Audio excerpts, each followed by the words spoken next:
আসসালামু আলাইকুম এভরিওয়ান।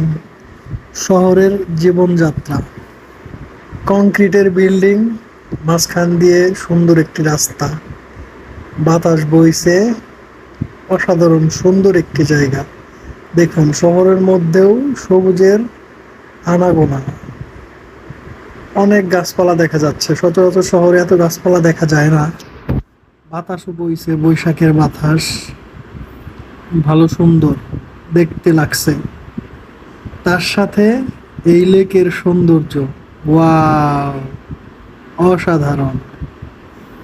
এই কংক্রিট লাইফের মাঝে এই একটু আধটু যতটুক লেক আছে বাংলাদেশের শহরে, ঢাকা শহরে, তাতে আসলে মানুষের মানসিক শান্তি পাওয়া যায়। এতটুক মানসিক শান্তি নিয়ে এই শহরের মানুষরা জীবনযাপন করে। হয়তোবা এই লেক কিংবা এই গাছপালাগুলো না থাকলে এই ঢাকার শহর জীবনযাপন করা অসহ্য হয়ে যেত। এই ছোট ছোট লেকগুলা ঢাকা শহরের মানুষের জন্য আল্লাহ তাআলার দেয়া সবচেয়ে বড় নেয়ামত। আলহামদুলিল্লাহ।